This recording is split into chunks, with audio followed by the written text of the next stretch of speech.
Welcome back, everybody, to another episode of the Bring the Thunder podcast. And we have the whole squad here today.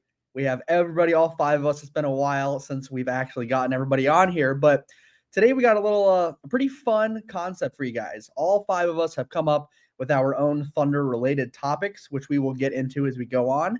But yeah, we're all going to pretty much introduce those. And whoever introduces their topic gets to kind of break it down. So let's jump right in. We're going to start with Landon's topic. So Landon, you can go ahead and start us off.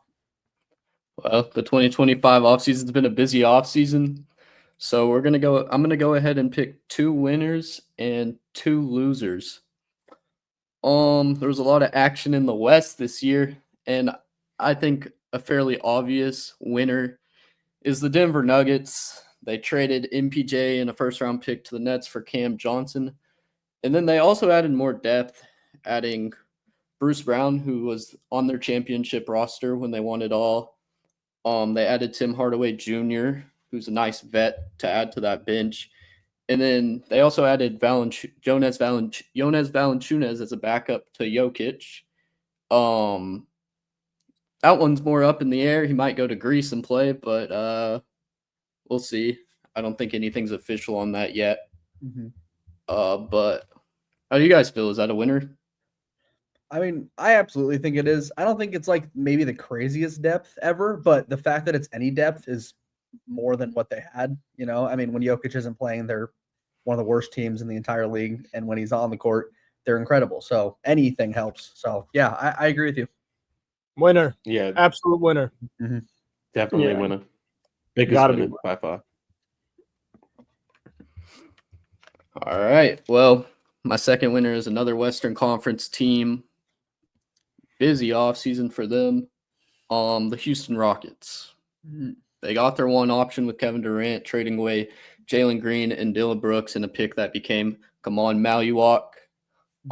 They did trade younger guy Cam Whitmore to the Wizards, but he never really was able to step into a full role for them. They re-signed Van Fleet, re-signed Steven Adams, and then they also brought in Dorian Finney-Smith from the Lakers, which I thought was really interesting. And I think he'll be a lot of help for them if they go on a run in the playoffs because he's more experienced than a lot of the other rotation players on their team.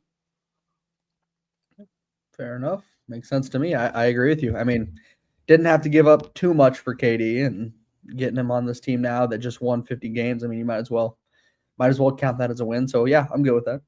Winner. I actually had them as losers before the Finney-Smith deal. But now, because I thought they lost their, kind of their motto, their defense first type of, we're gonna outstrength you, we're gonna outmuscle you, we're gonna get in your head. But when you bring in Finney-Smith, now you got that 3-and-D guy just like Brooks. So winner. Fair enough. Somewhat of a winner for me, but not the biggest one. Mm-hmm. Fair enough.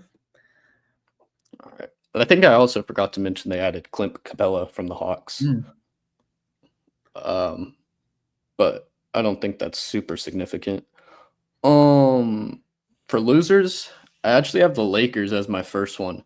They did add DeAndre Ayton from the Trailblazers. They did add Jake LaRavia and Adu Thiero in the draft, but I just don't think that's enough. I watched them in the first round. There was more issues to be fixed than just getting a center, and it's not like Ayton's the greatest center in the world.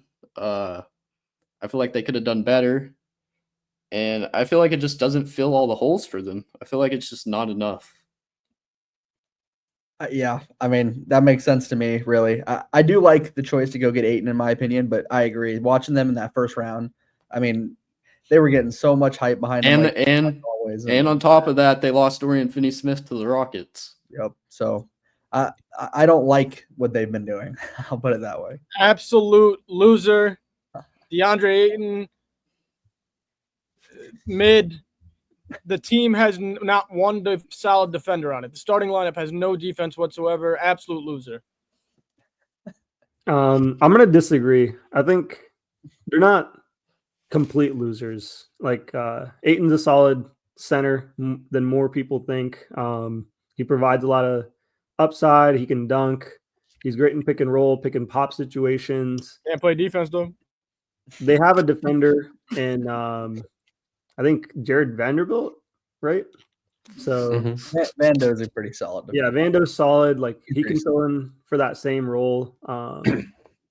So I think they just were missing a center overall, and they added. I'm more with Zach there here. I think the only loser for the Lakers is LeBron for opting into his player option and then complaining about not having a championship team. So they did as best as they could, I think. They got a good center.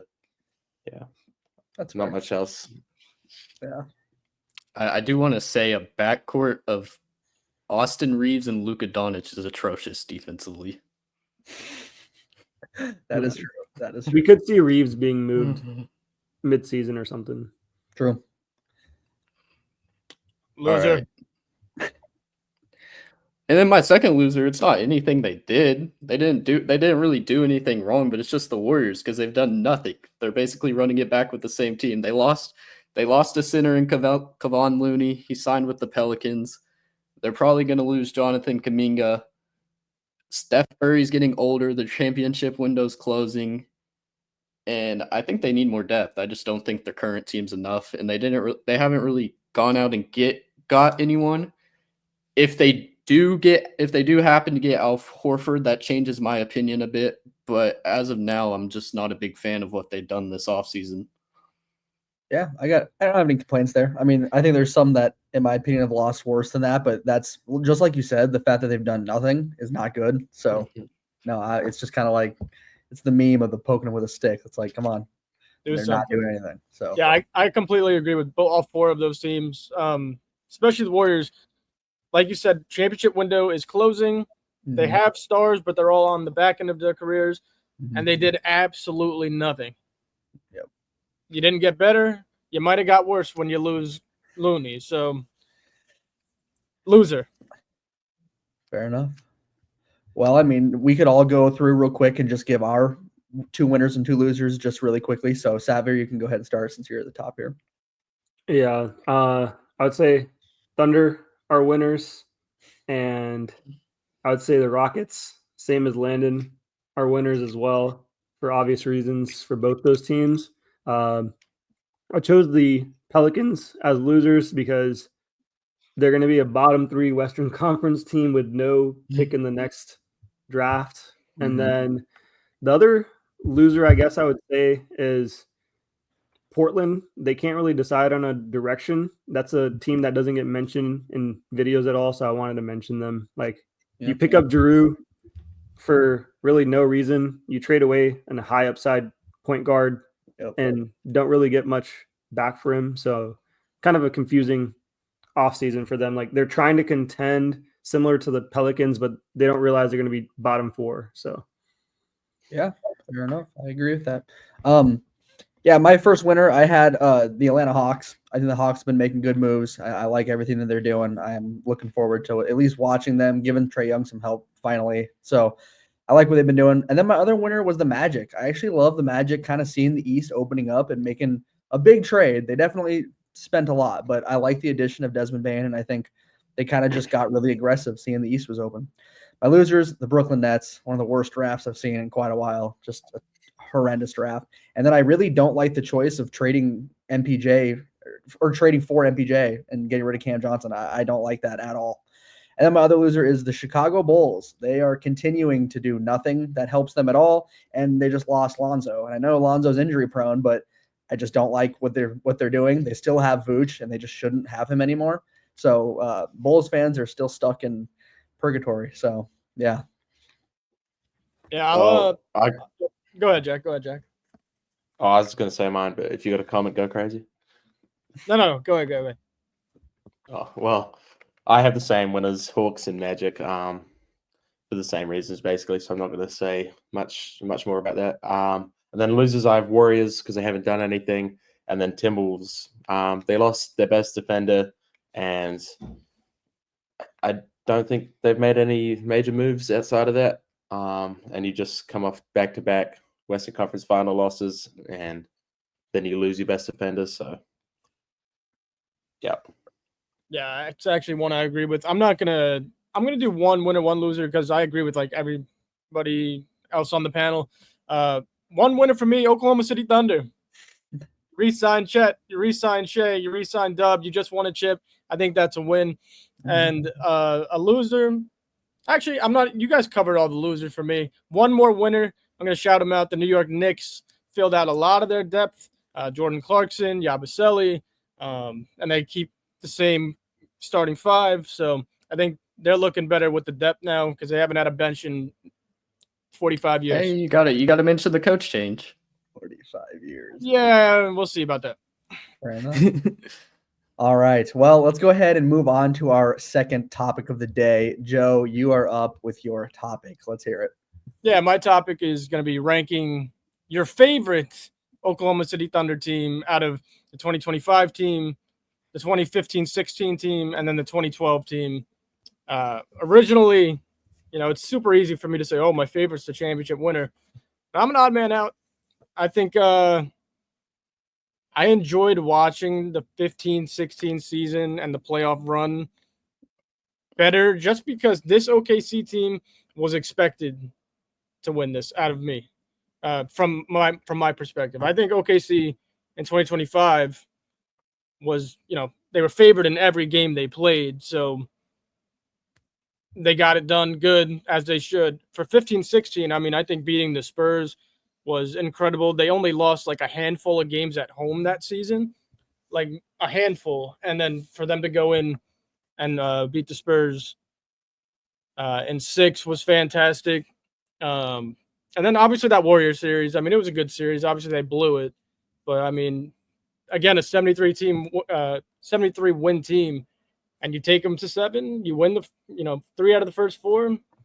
That was a great season. And then I'm going to put 2012 last just because it was probably one of the better seasons in Oklahoma City Thunder history, but for them to make it to the finals and then just get absolutely clobbered by Miami in 5. The first game they won, but then the rest were not so close. So I'm in my order, my favorite all-time teams, 15-16, 25, 2012. Oh man. Can I hop into the conversation real quick, Yeah, Joe? bro. Yeah. All right.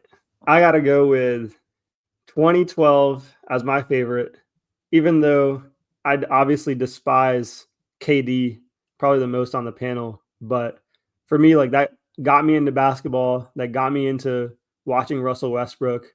And I don't know, just the passion that I have now comes from that team. And then I'm going to go with this past season, this 25 team. And then I'm going to go with the 15-16 season. I still can't get over the heartbreak even after the championship. So, yeah, I mean, I could agree with that. You can't really go wrong with these 3 teams. These probably are the 3 best teams in Oklahoma City Thunder history anyway. Another thing that pulls me to 15-16 is the role players. I have so much love for those role players. Enes Kanter, one of my favorites. I love Dion Waiters. I know a lot of you guys have different thoughts on him. Andre Roberson, fantastic defender, one of my favorites. So a lot of players on that team. I wish they got it done. But I think I enjoyed watching that season. Probably the best. Yeah, I mean, just to give my input real quick, I got number 1 was for me 2025. I mean, this was I've been an invested fan my whole life, but this year it was determining the outcome of my week if we won or lost the game, and that was dangerous. But this was a good year to win it all. Best. I mean, it feels like a default answer, but you win the chip. It's gonna be one of the best moments. Second, I had 2012. Savvy really nailed it on the head with saying that was like kind of the real beginning of that deep love for Russ, especially. I mean, watching that team, loving KD at the time was just so meaningful. It was so much more than just watching a basketball team, And then 2016 in the back, it's hard to pick, but it's just, and to me, and I get what you're saying, Joe. I love the role players. I love all that too, but those other 2, I mean, comparing it to the team that won it all, and then the team that really kind of started my deep love for this team, 16 just ended up in the back. Yeah, I mean, Listen, I can agree with that too. Another reason why, like, I can't stress this enough in the way my brain works. The wins against San Antonio and Golden State being underdogs felt, I know we won a chip, but they felt so good compared to when we lost to Indiana a few times, knowing that we were 10 times better. And then when we beat Indiana, I was like, okay, it's done. They did it. Very happy, but it should have been done a long time ago. That's kind of like another thing. I'll definitely give you it for especially San Antonio. Beating San Antonio, it literally felt like it was like David versus Goliath. It felt like we just took down. I mean, that was something different. But I don't know. I get what you're saying. It was very frustrating watching us drop some of those Pacers games. But the second that Game 7 was over, it was like, this is what I've been being a sports fan for my entire life. It's like this moment. So, but I get what you're saying. It was really frustrating, not just like taking out that team in 4, because obviously you're like, we're the better team, but that's another thing is people aren't respecting that Pacers team enough. I understand they weren't like loaded, but they were taking down team after team after team. Like at some point, it's not just a Cinderella run. Like at some point you got to respect them. And I respected every player on that team, and like we should have been winning more, but they were tough. They were definitely tough. But yeah, I get what you're saying, Joe. Beating the Spurs different. One last rebuttal by me here is, like you mentioned, the Spurs. Can't stress it enough. I said that they had a handful of losses at home, the Spurs. They lost one game in the regular season at home. Mm-hmm. One. And OKC took 2 in that series. So it just meant, like, to be able to do that was incredible. I know we won the chip, but like I said, we were supposed to do it. So I get you. I have the 2025 champs up top. Sure, it was expected to some people. Sure, we were the favorites, but like still 2 7-game series. We were on the edge of our seats for that series. I agree with Gabe. I think that Pacers team is underlooked. I think they're a talented team. I think in the future, if a guy like Nembhard or Mathurin gets shipped off to another team, I could see like a guy like that also rising to the level that Halliburton and Siakam are on. And then I have 2015, 2016 second. I was the happiest guy in the world when that Warriors series, when we were up 3-1 in that Warriors series. I thought a championship was coming home to OKC. And then 2012, I was just too young. Like, it didn't really hit me as much. I wasn't really able to experience it as much as I am now that I'm older and actually kind of understand more what is happening. And then I have 2019, 2020 as like an honorable mention. I know that's not one of the teams we're going over, but that team was nowhere near expected to be as good as they ended up becoming. Chris Paul on that team, Dennis Schroeder, Westbrook, the 3-headed monster in the guard spot. That was actually a really good shout out, because that was, if not, that's probably like the 4th best Thunder team ever. So great pull right there. For me, it's pretty simple. I got this year, 2025, number 1 on my list. I mean, I was neither a Thunder fan or old enough to be a Thunder fan when 2012, because I was only 5 years old. I started calling myself a Thunder fan maybe 2013, when Steven Adams got there. I only really started watching every game like religiously in 2017, so I don't really have much connection to these older teams. Sure, I said I was a fan, but a bit of a bandwagon really, but back then. So I got 2025, then 2015, then 2012 in that order. Pretty simple, but I mean, Gabe, you said that this Game 7 would have determined your mood for the rest of the week. It would have determined my mood for the rest of the year. Like, I would not have coped with losing that game. Because, I mean, I got about 30 people who had messages ready to send to me telling me, oh, your team sucks. Haha, you lost. And I was just so relieved when we won. Well, that's another great point. I know we got to wrap this segment up, but that's another really good point. Like, the pressure on us this year was insane. Like, every game was like, if we lost, why did we lose that game? We shouldn't have. You know what I'm saying? So it's like, we didn't have that. Even all the way back to the NBA Cup when we lost to the Bucks. Yeah, they were on us for that. Mhm. Yeah, absolutely. And I will add as well, Jack. I would say I was more so implying that the regular season losses would affect my week. If we would have lost in Oh, Game 7, I gotcha, yeah. probably would have never recovered. I don't know if I would be here. I'm kidding, but like Yeah. seriously though, like it was just that big. And you kind of mentioned the expectations, Joe. Another thing was for Shea. I mean, capping off this season with Finals MVP, it literally cemented it as the greatest season a guard has had that we can even remember. So like, it was so much more for the season and all the players too. That's the other thing. Don't get me wrong, I love the 2012 and 2016 roster, but the way these guys are together is just so like it's like the college team, it's the AAU team, so that just means a lot. But yeah, I mean, if anyone's got something else they want to throw in, or we can move on to the next one. Oh yeah, let's move on over to the next one. Actually, Gabe, I'll ask you this one. Okay. So now we just ranked the teams. You have your most exciting players to watch of all time in Oklahoma City history. So let's hear them. All right. So I'll give you guys the pool first. There's 5 here that I ranked them from. So, and obviously this is not the order. I'll give you the order, but the pool is J-Dub, Paul George, Shea, Russ, and Kevin Durant. I'm gonna go 5-1. Save number 1. Number 5.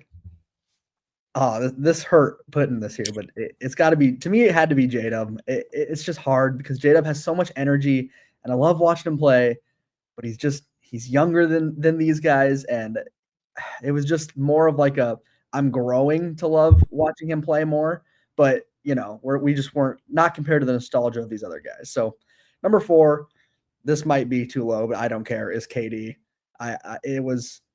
That's again probably too low, but I will not forgive him. But watching Kevin Durant play basketball for the Oklahoma City Thunder, I mean, you feel like you were on top of the world. Every time you played a team, you were like, no one's stopping him. Like, we have a guy that just can't be stopped. Like, he will score. And that was a pretty great feeling that I didn't think we'd ever have again until Shea came around. But coming in at number 3 for me is Paul George. Don't worry, Joe. I'm not going any higher than that. Paul George was always a player I loved. When we traded for him, it was literally like one of the greatest days of my life as a Thunder fan. I was so excited that we got Paul George. I love everything about the way he played, but then he really elevated his game to a new level with us. He became an incredible defender, the two-way MVP candidate, the depoy candidate. I mean, he was just everything you wanted. I specifically think of all the different buzzer beaters and clutch shots he would hit, the Brooklyn Nets game, the Sixers game. I mean, there were so many games where he just came in clutch. Him and Russ as a duo was just electric. But yeah, Paul George. Number 2 is Shea. It was almost number 1, but it's got to be number 2. Shea, once again, gave you that feeling that you had with Kevin Durant, just a pure scorer.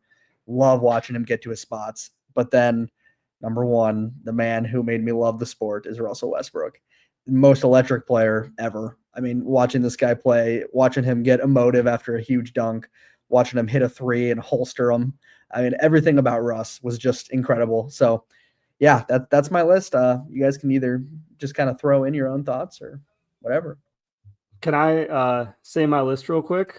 Go ahead. Of most exciting. So I've got, I was writing it on the side while you were talking. I got Russ at number 1. I got Shea Gilgeous at number 2.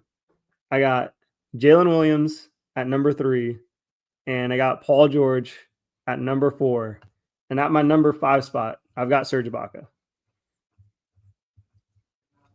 Bro, you are so stuck in your ways, man. You are so stuck in your ways. It's just a throwback to Kevin Durant on his on a podcast back when he was at the Nets and he forgot Russ. Might as well put Xavier Simpson on there while you're at it. Am I forgetting somebody? Who am I forgetting? Man, so stuck in your ways. Mine's actually the same as yours, Gabe. Oh, yeah. Thank you, dude. Of course, Shea delivered us the championship, but just the way Westbrook can control an arena and piss off other teams' fans, it was something special. And there was also something about everybody and their mother hating him that just made you love him so much more, because it was like I specifically remember the "Now I Do What I Want" video of him in the car, and I mean the MVP sees like all of that. Yes, all of that was just like, if you weren't a Thunder fan, you were like, oh God, this guy's the worst. And all of us were like, this guy's the greatest thing that's ever touched this game. Like, we were just all over it. So Shea will never pass him, I don't think, for me. But I don't get me wrong. Shea is the gap between Shea and PG is giant. So there's a huge gap there for sure. The dancing with campaign also stuck with me a lot. Yeah. Yep. I guess. Pretty unoriginal. Oh, go ahead, Jack. Go ahead. My bad. I mean, I got the same list as well for the same reasons, but yeah. I almost put Steven You Adams. guys have on the said list. it all, really, but I was curious. maybe Steven Adams would end up being. All he right, was so I in mean, playable, but I guess Yeah, I'll I be the thought- one. I mean, I could be the one to disagree here. Gabe knows where I'm going with this. KD at 1, Joe. No. I mean, I'll do from 5 to 1 as well. At 5, I'll go Paul George. It's actually the same amount of points that he scored in the closeout game in the playoffs. Just 5. Every time. Every single time. Every single time. He's 5th for me. Disgusting. Who else do we have? We have KD, Russ, Shea, and J-Dub. All right. At 4, I got Jalen Williams. Super young into his career. I think he's going to move up to 3 very shortly, if not after the next season. But just too young to put him above the other 3 guys. At 3, I'll go KD. Xavier, you mentioned the 2012 team before, and now you're just going to throw him out the window. He led you there, man. So you got to respect it at least a little bit. I wasn't talking about the playoff run. I was talking about Russell Westbrook. But anyway, for me, I'll put KD at 3. Ups and downs. Obviously, he left, but it's been like 10 years, so pretty much over, and we won a chip. So I'll give him at 3. At 2, I'm going to go Shea. I think it can change. I actually think Shea's the best player on this list. But most exciting to watch is the guy that we all have number 1, Russell Westbrook. And the key for me is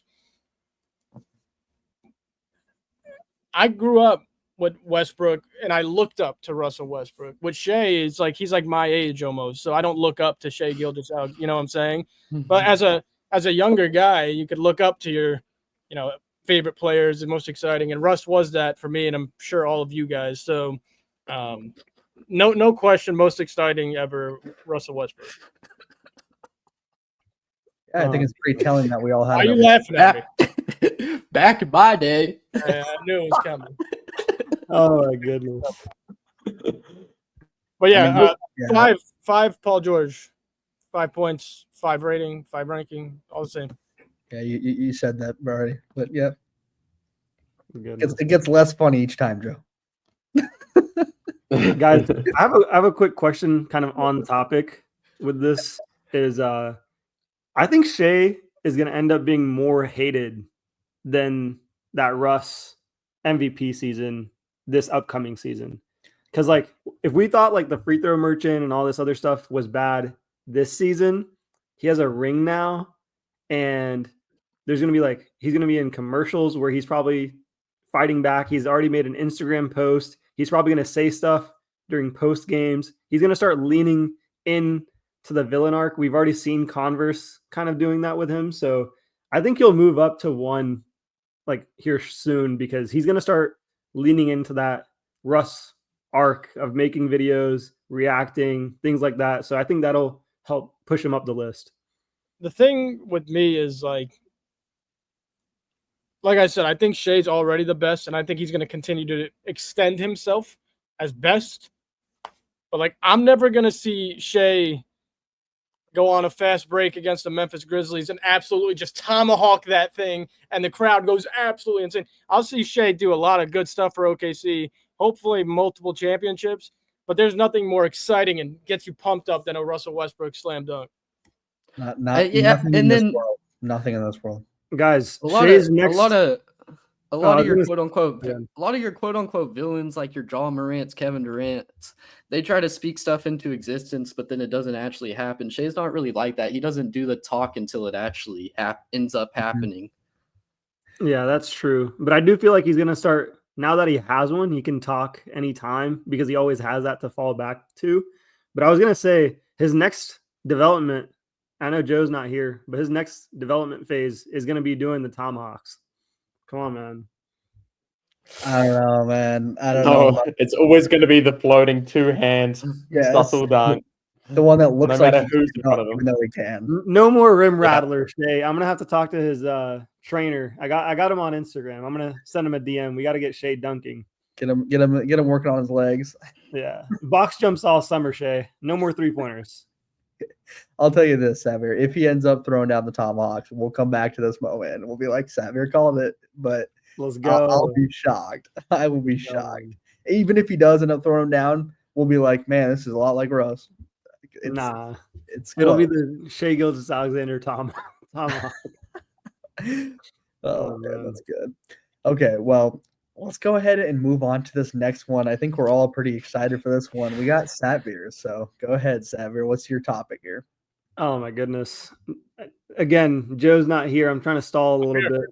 All right, perfect, Joe. You missed my other bold take before this one, but my bold take for the 2025 season is Shai Gilgeous-Alexander merits serious consideration for Defensive Player of the Year.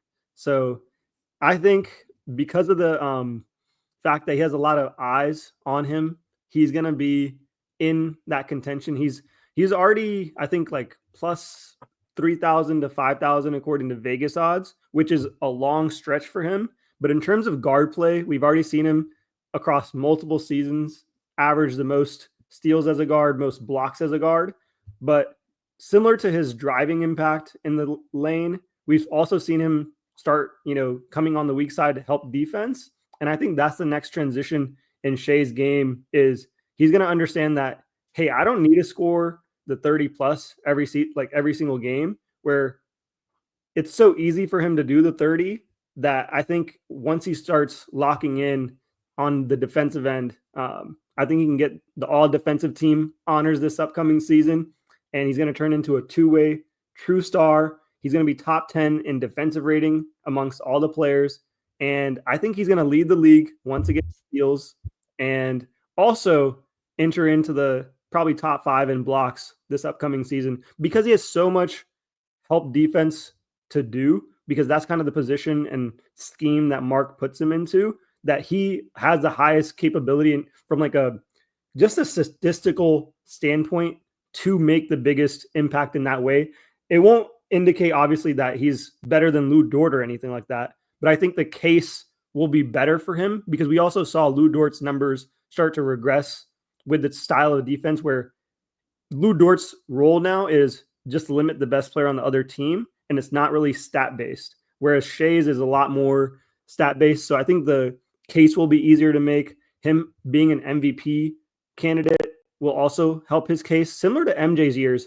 MJ got a couple of years of DPOY where he probably couldn't or shouldn't have won in some of the seasons. So he has a lot of first team all defense as well. So I think for that reason, the league is searching for their next MJ, and this narrative is going to start getting pushed a little bit more. Maybe if not this season, the next. But I do think I want to be the first person to start making that noticeable to everyone and mention it, steals and blocks, steals per game, blocks per game, defensive rating, his help side impact, his ability to switch. He's like a 6'6" guard that's able to guard all positions. He's starting to guard centers as well in some possessions in small ball lineups, similar to a J-Dub. His on-off plus minuses are always going to be good because he's always going to be around the starting unit, whereas J-Dub can't really get that advanced stat because he's sometimes with the second unit. So there's a lot of cases from all kind of ends to help his case here, but he has 1.5% chance of even getting it. And obviously Lou Dort has a little bit better chance on the same team, but I think he can edge it out as a guard because outside of him, Lou Dort and Dyson Daniels, those are probably going to be the 3 front runners as guards for DPOY. And I don't really see, maybe outside of if Wemby doesn't have a healthy season again or something like that, and he doesn't meet the requirements for games played, I can easily see at the end of the year where they're we got to find someone. And similar to Evan Mobley getting it, Shai Gilgeous-Alexander can get it. Can I be the first one here? Go ahead. If that is ever right, ever, I will let's just make it like I'll shave my head. I'll shave everything on my body if that's ever right. I will be hairless from top to bottom. Top to bottom. I like you giving him his props. He was fantastic defensively, but there's 3 other guys on the team that will get a DPOY before he would. Maybe 4, maybe 5. Chet, Dort, J-Dub, Caruso, Kaysen, all better defenders to me. But you do make a good point with the stats because Shea does get the most steals and the most blocks. But I don't think that'll ever happen. And the hate on Shea, it's just not going to be allowed to happen. Silver stated that they watch or read a lot into social media. Do you think he's going to ever let Shea get a DPOY? Go ahead, Landon. I'll rebuttal after. I was going to say, if I was to place my money, if I was to place money on 2 guys, it would be Victor Wembanyama and it would be Amen Thompson. That would be my 2 guys. I think you can beat out Amen Thompson because I think that team defense is going to be a lot less great without Dillon Brooks, and adding KD makes the defense worse as well. At his age right now, that's just like objectively kind of a fact. So I think Amen's case is not going to be as good, and maybe they won't win as many games as OKC. I think winning always has a big factor, and the fact that one Wemby injury led to Evan Mobley getting it as a first-seeded player when he was in contention with Draymond, and Draymond was nowhere close, and Lou Dort was in that race. I think my case for making Shea in there is valid because Evan Mobley's already won one. I think he can surpass Lou Dort on his own team because of the stats. And then this is me counting on the fact that Wemby may not have a full season with the already rough another guy came to mind. JJJ will be up there too, Jaren Jackson Jr.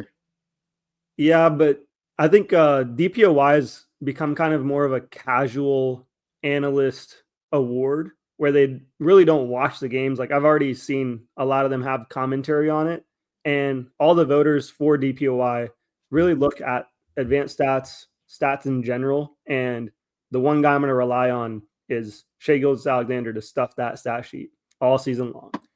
I agree with that. Yeah. I think you're closer to a all defensive team than a DPOY, strictly because of the position and the amount of defensive talent on the team. Yeah, I think I want to rebuttal your mention of like Caruso and others that are better than him, like defensively. Like, yeah, maybe they're better one-on-one defenders, whatever. But from like a impact standpoint and the amount of light that's about to be shining on Shea, that's where he has the edge. Because national media is what really counts for these votes, and it is a popularity contest. So I'm not just saying like Shea's going to be the best defensive player on our team. Obviously, I know our team really well. I'm not making that case. I'm making case for DPOY. No, I can understand that for sure. I agree with the point about Lou Dort as well, because the guys just don't even catch the ball when he's defending them. They just run to the corner and, you got it. So he'll never have the stats, but we know he's the best defender. So, yeah, I see where you're coming from, but yeah, I don't think Caruso plays enough. And then on top of the fact that I just don't think they'll give it to Chet, in my opinion, on this team because his impact is more advanced stats and eye test. So the best guy that has the best case on the best team is going to be Shea. And the only other guy that could do it is possibly J-Dub. But I think out of all those players, Shea's been the healthiest. So that's another thing that I'm looking at between all the other candidates like Evan Mobley and Amen Thompson or JJJ. I think he can also edge them all out in terms of playing 75 games, which helps his case because he's going to get more numbers. But that's it for my bold take, man. Gabe, I'll turn it back over to you. Yeah, I mean, I agree with what you were. One thing I definitely agree with what you were saying was about how it's almost a popularity contest at times. That's absolutely true, and that's where I can see that kind of like that mode of getting pushed for sure. I was gonna throw in a little take that I had for next season. I think we'll be the first team since the 2017-2018 Warriors to have 3 players average 20-plus points per game. I think Shea is going to average what we know what he'll do, but I think J-Dub's going to hit around the 24 to 26 mark, and I think Chet's going to come out very similar to that as well. I think we're going to be incredible next year and just better than we were this year. And adding on to that, I also think if we do all this hits and we make the playoffs, I think we win the finals losing less than 4 games in the whole series. So fairly hot there, just complete dominance. But yeah, I feel like we're going to be the first team since that team to have 3 guys in the 20-plus points per game category. I don't mind that. Yeah, I mean, if yeah, I would love that. Mine is I think Nikola Topic makes all rookie first team. I think he's going to be lethal with J-Dub in that second unit. And I think our team complements his game perfectly. Which when he's going to have J-Dub, Chet, or Shea on the floor with him at all times, and that just complements his playmaking perfectly. I don't think the summer league's a perfect fit for his game at the moment because he's playing with players that aren't as talented. A lot of the passes he makes should be assist, and I think stuff's just going to start clicking for him. Being on a winning team helps, and then he also has an edge on the current rookies because he had a season to sit back and watch a championship team figure out the ins and outs of the organization, and I think that will work to his benefit. Yep. Totally see that happening. Really want it to happen too. My bold take is Aaron Wiggins will be the 5th man on this team by the end of the year. So much as a bold take, also something I really, really want to happen, but I can see it happening. Just depending on how our offense is going, just the scoring he gives. I think he deserves it, but we'll see. And then I also had a bonus one that AJ will become a 7th or 8th man and really be in the rotation. I think he'll be the secondary ball handler over Topic for the next year, in my opinion. I think Topic won't surpass him in the rotation this year, but I think the next year. Think y'all are underestimating him, man. I got Topic. I'm Team Topic. I'm not underestimating. I'm just make me a shirt. Team Topic. We'll have to get that on the shirt. I'll just shout mine out real quick, so we don't run over here. Jack kind of led into mine. I was gonna go with one of 2 players getting 6th man of the year. It's coming out of Oklahoma City next year. It's either gonna be Aaron Wiggins or it's gonna be Alex Caruso. You can take your pick, but one of them will be the 6th man of the year.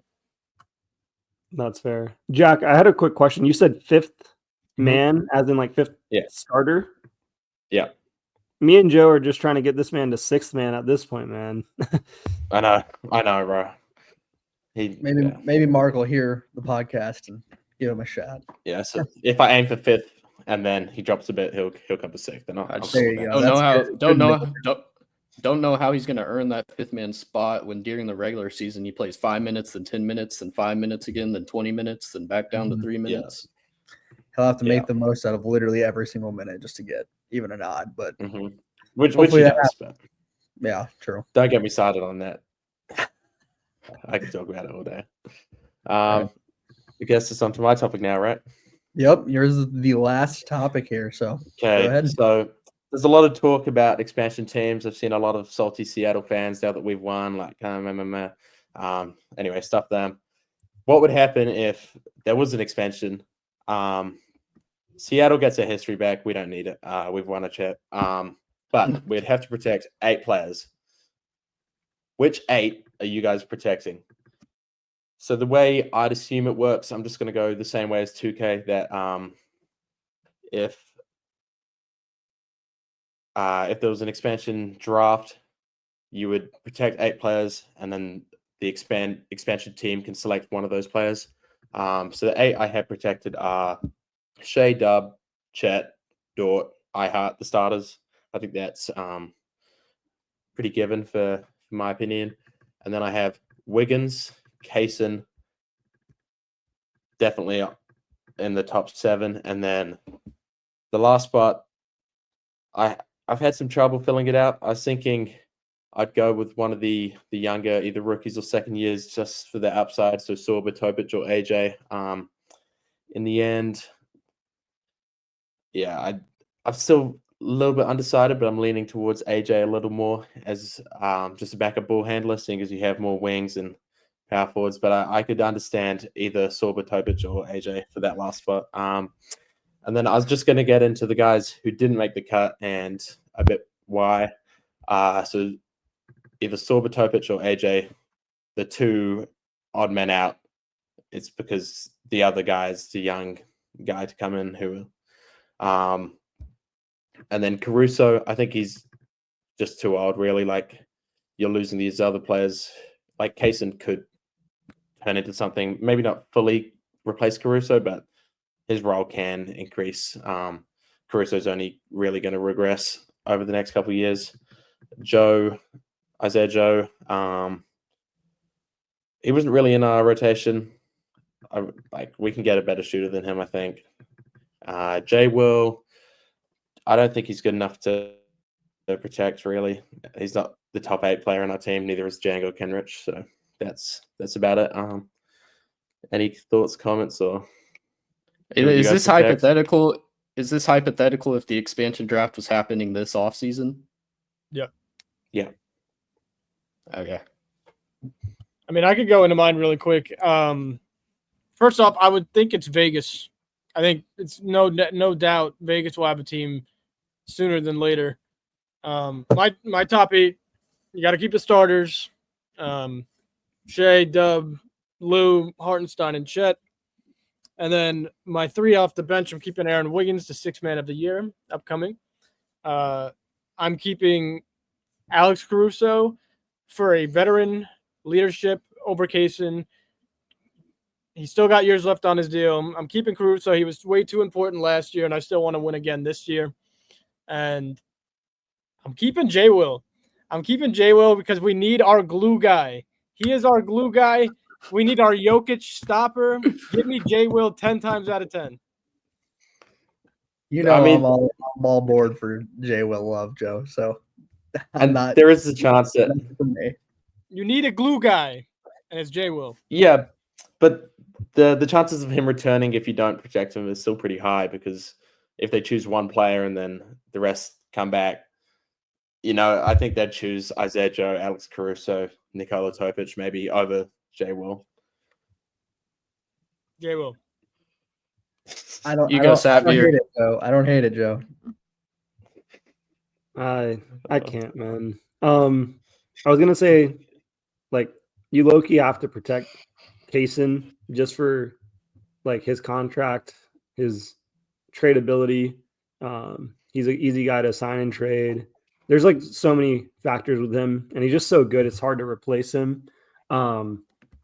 Because Shea and J-Dub are primary ball handlers, and they're only going to get better over time. Like, I'm not always as concerned as like having a Topic or a AJ on the team. Like, if I had to protect 8 people, I'm probably going to protect Sorber so he can come in and be the 8th person, so he can possibly replace like an expensive contract in Hartenstein. The guy I'm not protecting is Caruso due to age and contract size. But everyone else, I agree with. Agree with that. Gabe? 5 starters, obviously. That's the easy part. My 6th was Wiggins. That one was also pretty much a lock for me. Then this was where it was tough, was with these last 2. I was really debating between Wallace and Caruso. The thing about them is, I mean, you guys kind of mentioned it. The hope is that Kaysen Wallace can become what Caruso is, and he's young as well. Caruso, on the other hand, brings the veteran experience. He brings a lot to the team as well. Ultimately, I went with Wallace. My 2K mind took over, and I was like, gotta get the young guy, which doesn't feel like, I don't know. Either way, having to protect 8 players and cut the rest sucks, because we just love every player on this team. So that really sucks. And then at 8, I'm actually agreeing with Savir. I went with Sorber. I have really high hopes for Sorber. I just love everything about his game. As soon as we drafted him, I was excited. And for the same reason, with the with the unfortunate reality of we are probably going to lose either Dort or Hart at some point in the upcoming years because of these contracts, I'm going to go with Hart's the one we lose, and that's why Sorber's here. So having that backup big, he's young, crazy wingspan. I love everything about his game, and seems like he's going to be that potential glue guy, Joe, when he gets older. He's got a lot of personality. I could see Sorber becoming a glue guy. Hope so. I value winning championships. I value winning. So I'm taking the players that put me in the best position to win. I want to win a championship. I'm taking the double big lineup: Shea, Dort, Dub, Chet, Hardenstein, and then I'm bringing Caruso, Wallace, and Wiggins off the bench. I want to win basketball games. I want to go win another championship. Sure, if we lose one of the young guys, Topic, AJ, Sorber, that would really stink. But fortunate for us, we have about 20 draft picks to make up for it and go get some more young guys. So I'll take my chances of trying to go back-to-back and put my team in the best spot to go win a championship. And if we lose a young guy, that stinks. But thankfully, we have the draft next year. And I think we have up to 3 first-round picks, maybe 4. So I think we'll be all right. So do you think just the difference of having Caruso instead of one of those young guys is what changes it from being a championship team and not a championship team? Because I had the exact same list as you, except you have Caruso and I had Sorber. And you were like, I'm about winning, man. Look, I could agree with Landon on that. The winning. Caruso was a big part of winning the championship. We're just good enough that we win either way. Like, as long as you keep that 5 and build around it, like, they're all good. They're all going to help you win. But I want to be in the best position to win. Fair. You only get so many opportunities to win NBA championships. I mean, take the Hornets, for example. It's been like 50 straight years and they haven't won a championship. Opportunities like this only come around so much. Yeah, I can agree with that. My thought is you just taking the younger guys makes your window bigger. And I know that's what Xavier was kind of thinking too when he was talking about young age. I don't think the window's an issue. We have so many draft picks that losing one young guy really wouldn't affect us that much. Fair enough. All right. All right. Yeah, I was gonna say, well, we can go ahead and wrap up there if you guys are good with that. Obviously, if you guys have your own thoughts on any of these lists, please let us know in the comments. We'd love to hear about it, just to hear you guys' thoughts on if maybe someone in particular you didn't like their list, or maybe you just want to add your own list. Go ahead and drop it in the comments below. But yeah, if anyone's got something they want to drop before we leave, now. Yeah. Just again, we just appreciate everybody that watches, returning listeners. We'd like to hear, like any topics that you guys want to see, drop them in the comments. We'll make a huge list. We'll get to all of them, well, mostly all of them, hopefully. And then our J-Dub extension video just dropped a couple minutes ago. So go tune into that. We break down the whole extension between Dub and then how that's going to work for the next few years for the rest of the team. And yeah, man, that's all I got to say. There we go. Well, thank you guys for listening to the episode. Make sure you guys tune in to the next one, and we will catch you guys later.